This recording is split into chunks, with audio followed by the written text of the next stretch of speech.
¿Qué tal? ¿Cómo están? Bienvenidos a la entrevista de Puranoticia.cl, siempre con los temas de interés, los temas de actualidad, los temas regionales y locales para todos ustedes. Estamos a través de todas nuestras plataformas con esta nueva entrevista. Y hoy tenemos de invitado al presidente del Colegio Médico, del capítulo Valparaíso, está el doctor Ignacio de la Torre con nosotros. Bienvenido, Ignacio, ¿cómo está, doctor?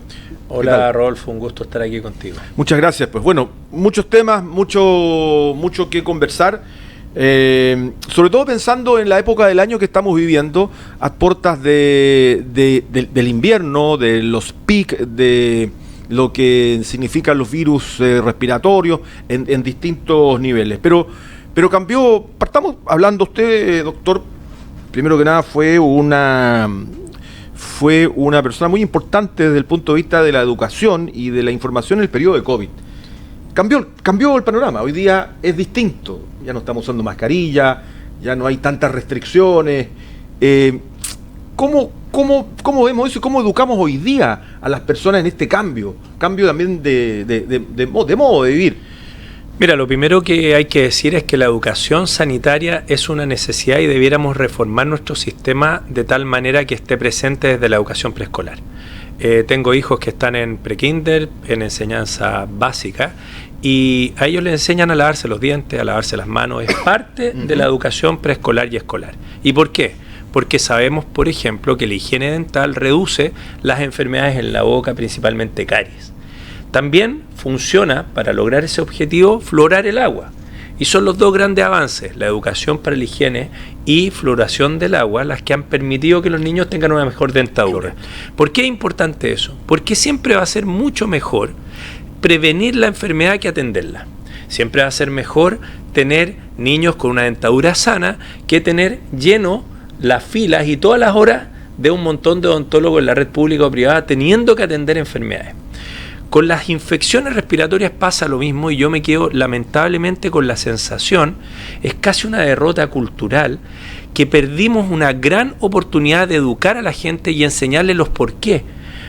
¿Y por qué pasó esto? Porque se optó por el garrote y una especie de zanahoria en vez de sembrar de a poco, que es el camino de la educación. Y esto lo digo con bastante fundamento, porque no nos olvidemos que para que la gente se vacunara, se usó el pasaporte sanitario. Así es. Para que la gente pudiera salir, se usaron, por ejemplo, con mascarilla, se usaron la obligatoriedad de la misma y el miedo a una sanción, el miedo a una multa. Entonces, cuando dejas de estar controlando las sanciones, el problema es que las personas desatienden la medida porque no se apegaron a ella. Entonces acá me gustaría darte un ejemplo de algo que sí ha funcionado bien con los años y que tiene que ver con el uso de preservativos para evitar las infecciones de transmisión sexual. Si tú le preguntas a cualquier adolescente, a cualquier adulto joven, tienes súper grabado que si va a tener una actividad sexual, esa debe ser protegida. Y el preservativo cumple una función para prevenir el contagio de infecciones de transmisión sexual que quedó en el ADN de muchas personas que hoy día son adultos jóvenes, 30, 40, 50 años. ¿Por qué? Porque hace 20, 30 años hubo campañas de toda índole potenciando esa educación. ¿Y por qué digo eso si estamos hablando de virus respiratorio? Porque la mascarilla, el tipo KN95, es el equivalente al preservativo que tendríamos que usar para evitar el contagio de COVID, de influenza, parainfluenza y otros virus respiratorios que nos contagian. Correcto. Pero por otro lado también está la vacuna, que son la protección más importante. Se sigue vacunando de COVID-19 o para COVID-19, ¿cierto? Porque existe. Y está la vacunación de la influenza, que está presente. Mi pregunta ¿es clave esta campaña de vacunación para sobre todo en aquellos grupos de riesgo verse menos afectados? Sin lugar a dudas, la vacuna de influenza y la vacuna del COVID, hoy en día ya podemos decir con toda certeza son vacunas seguras, ¿ya?, que reducen el riesgo de contagiarse, pero sobre todo reducen la gravedad de la enfermedad. Es muy raro escuchar que un adulto mayor tuvo una influenza grave. ¿Y por qué? Porque con la influenza nosotros logramos tasas de vacunación muy altas en los inviernos anteriores. Entonces teníamos una población protegida. El problema es que cuando no están protegidos, el riesgo de tener una neumonía grave por influenza aumenta. ¿Y qué es la influenza? Es la gripe española que mató a cientos de miles de personas en los 1900. ¿Y por qué nosotros queremos retroceder entonces y exponer a nuestra población adulto mayor al riesgo de una enfermedad que puede matarlo? No tiene sentido, no tiene lógica, pero ¿qué ocurre? Que uno echa de menos entonces el ejercicio educacional, porque nosotros tuvimos que hacer frente al costo que significa aprobar una vacuna en un contexto de emergencia, y ha habido poco esfuerzo de las autoridades, no solo en salud, sino que las autoridades del Estado, ni siquiera del gobierno de turno, del Estado en general, de utilizar las herramientas que tienen, que son muchas, para educar a la población. Entonces yo te pregunto, ¿has visto comerciales potentes que si tú no te has vacunado te hagan querer vacunarte en televisión? ¿Lo has escuchado en radio? ¿Lo has visto en redes sociales? ¿Has visto que esos mensajes estén modificados, por ejemplo, para ir en una dirección cuando hablamos de adulto mayor, en otra dirección cuando hablamos de enfermos crónicos? Ahora, en el adulto mayor, ¿hay una cultura de vacunación? Hablo de las personas de mayor de 60, 70 años que van al CEFAM y que tienen que entienden que si no se vacunan pueden ser producto, o sea, pueden enfermarse grave. Yo creo que pueden incluso morir de una neumonía. Yo creo que la cultura está, y Chile tiene todavía una muy buena cultura de vacunación. Las mamás lo saben muy bien porque son quienes mayoritariamente acompañan a los lactantes primero, pero después también a los niños en edad escolar, que van al control de niños sanos y lo vacunan. Claro. Y tanto vacunatorios públicos como privados. Pero ¿qué ocurre? Que hace un par de años nosotros ya hemos visto un fenómeno, y es que la vacunación funciona mejor cuando la llevo donde están las personas. Y creo que eso es una carencia. Trasladarla hasta... Te voy a dar un ejemplo. Nosotros estamos acá. ¿Ya? Los dos podríamos necesitar la vacuna. Terminamos esta entrevista y ahora tenemos que ir a buscar una vacuna. No la vamos a encontrar. Ya. Entonces, ¿qué pasa si nosotros al bajar al supermercado, si nosotros a una plaza de alta circulación de personas en distintas partes de las comunas, si nosotros al ir a la playa en enero, en febrero, cuando queríamos recuperar los grupos que no se estaban vacunando, y no esperamos el otoño, cuando los pics de los virus respiratorios ya están arriba, para empezar recién ahí la campaña de vacunación, nos adelantamos y en vez de ser reactivos somos proactivos? Bueno, eso yo no lo he visto, no solo este año, sino que el año pasado tampoco, y la disponibilidad de vacunas donde circula la gente es baja, y eso tiene que cambiar. Correcto.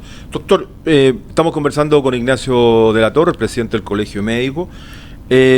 Nos acercamos también a la época de los pics de los virus respiratorios, principalmente, por ejemplo, en menores de edad, que además uno tiene que aprender que hay un tema de pedagogía también, porque todo el mundo lo lleva directamente a la urgencia cuando un niño se obstruye, ¿no?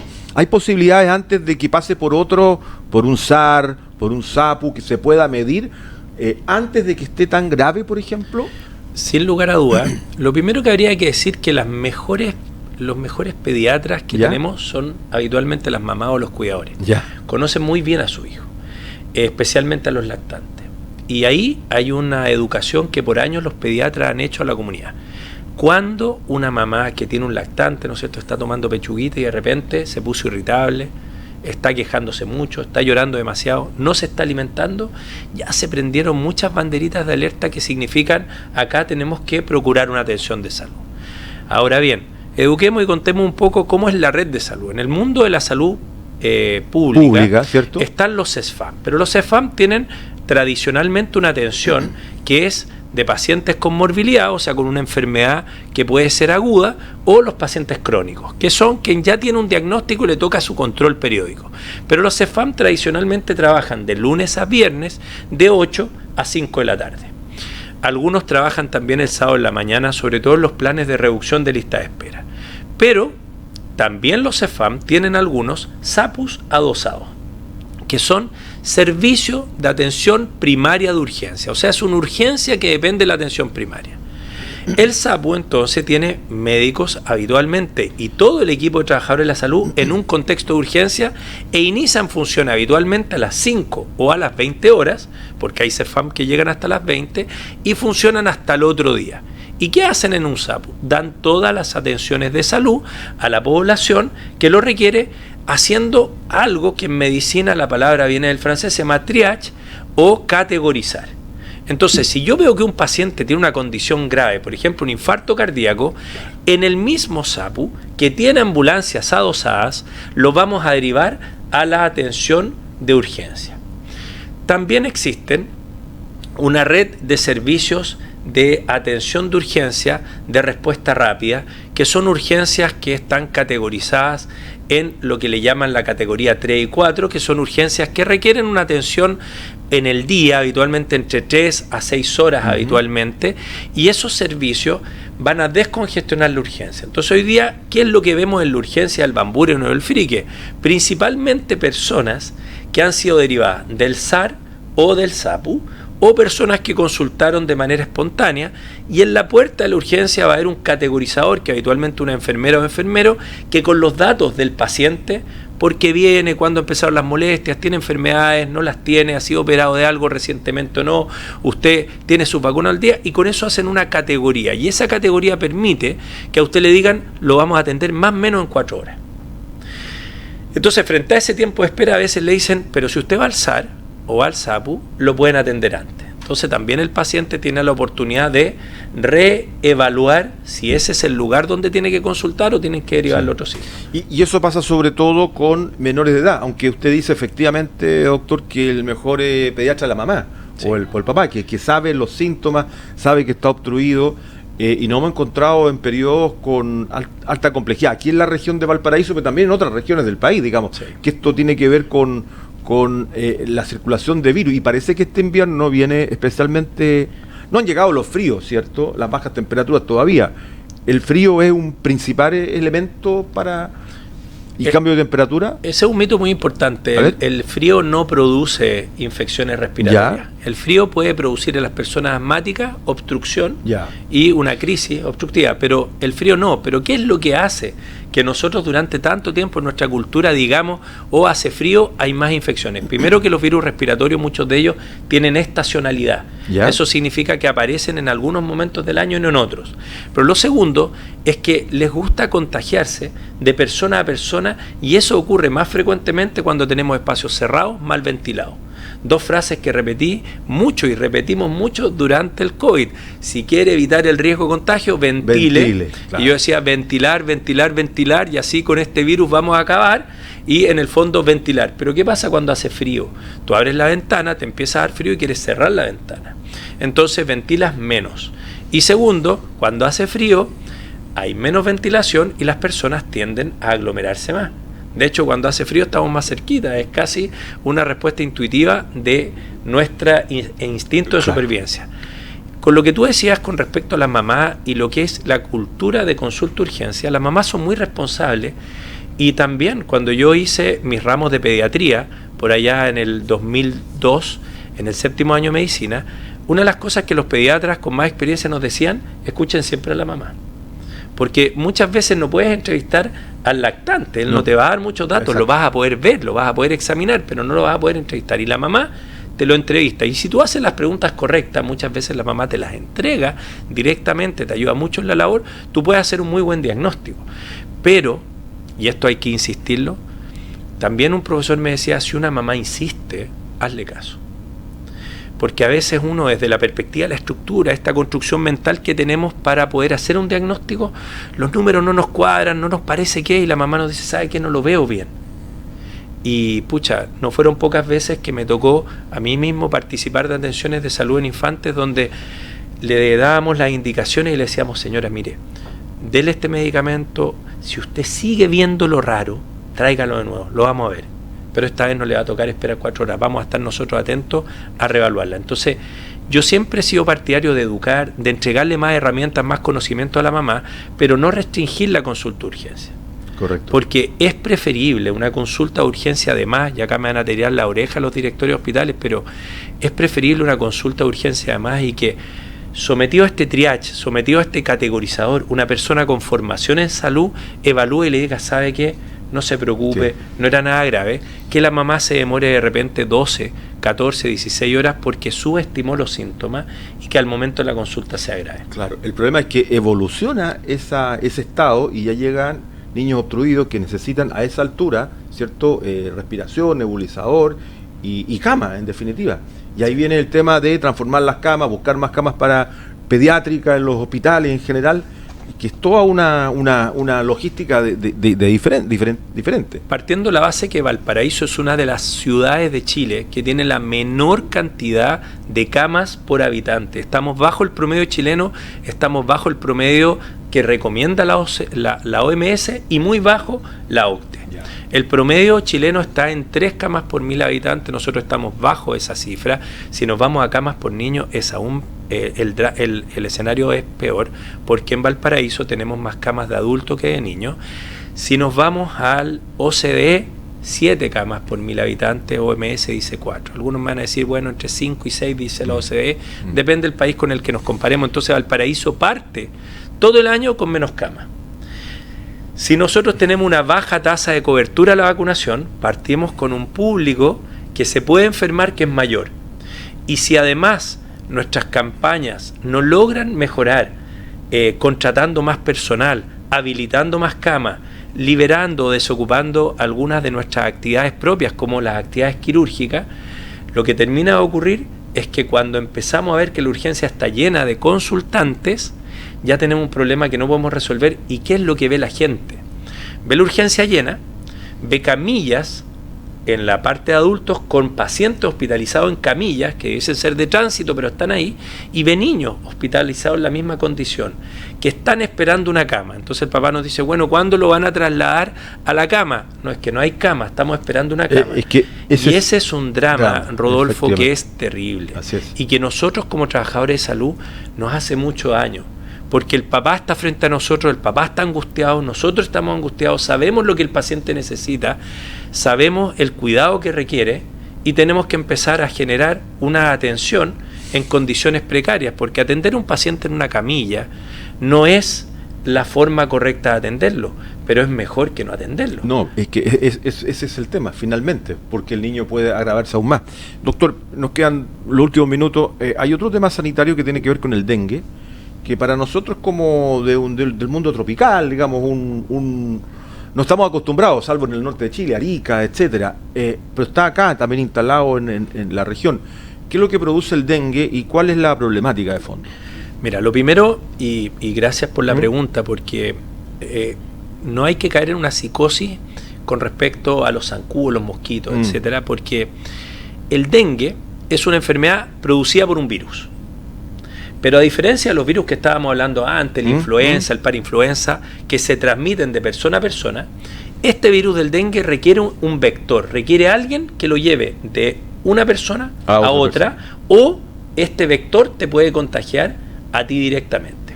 Y ese vector no es cualquier cosa, es un mosquito, y no es cualquier mosquito, es el Aedes aegypti.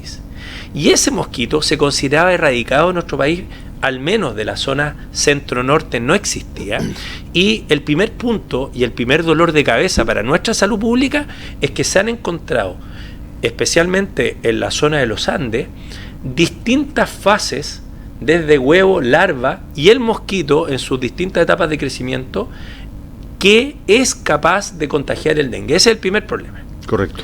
El segundo problema es que vivimos en un mundo globalizado. Exacto. Entonces, si en los Andes es producto también del paso de camiones y también el paso fronterizo de los turistas. Entonces, ¿qué pasó? Claro.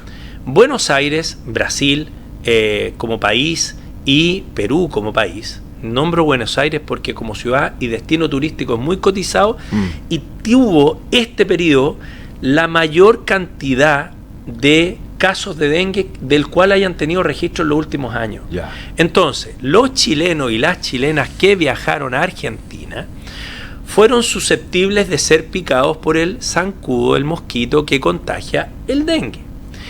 Y al contagiarse la enfermedad volvieron a Chile y tuvieron síntomas. ¿Y cuáles eran esos síntomas? Dolor de cabeza, ubicado principalmente detrás de los ojos.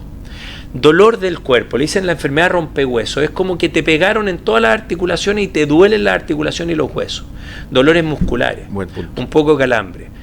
Parecía una gripe, pero sin la congestión nasal. Bueno, esas personas llegaron a Chile, fueron a una urgencia y cuando dijeron venimos de Buenos Aires, venimos de Lima, venimos de Brasil, les hicieron la prueba, resultaron positivos para dengue, y la información de la autoridad sanitaria es que hasta ahora los casos que tenemos en nuestra quinta región continental, después tú vas a entender por qué hago esta diferencia, son entonces casos importados, personas que viajaron al extranjero y trajeron de vuelta el virus. Correcto. Ahora, ¿qué es lo que no tiene que pasar y qué es lo peligroso? Si una de esas personas toma contacto con este mosquito especial, no cualquiera, el del dengue, el Aedes aegyptis, lo pica, este mosquito va a poder tener la contaminación del virus y toda su descendencia va a poder tener la contaminación del virus y va a poder propagar la enfermedad de manera ahora endémica. O sea que ya no vas a tener que viajar al extranjero. Correcto. Para contagiarte. Y ese es un problema de salud pública porque el dengue puede tener una forma grave, que es el dengue hemorrágico, y el dengue hemorrágico puede incluso llegar a ser mortal. ¿Cómo se cura? ¿Qué medica? ¿Antibiótico? No. ¿Cómo se cura el dengue? Para este virus en particular no hay un tratamiento específico, sino que hay un tratamiento de los síntomas, para los dolores articulares, para el dolor de cabeza, pero cuando tenemos la forma hemorrágica muchas veces hay que dar medidas de soporte vital y estamos hablando de unidades de intermedio o unidades críticas. Entonces, lo mejor que podemos hacer contra el dengue es erradicar el mosquito, evitando que crezca. Entonces, para esto nos sirve cualquier medida de higiene ambiental que contrarresta el crecimiento de los mosquitos. ¿Y cuáles son esas medidas? Evitar el agua estancada. Buen punto. En una temperatura que favorezca el crecimiento y desarrollo del mosquito, y por eso es más bien de final del verano y comienzo del otoño, porque cuando bajan las temperaturas el crecimiento es menor, me refiero al crecimiento de los huevos y las larvas. Y en segundo lugar, evitar agua estancada. ¿Dónde se estanca habitualmente? Neumáticos que están abandonados. Alguien botó una tina o un refrigerador y como no quiso botarlo y pagar por desecharlo, lo botó en una quebrada. Pensó que daba lo mismo, porque era una quebrada, un río.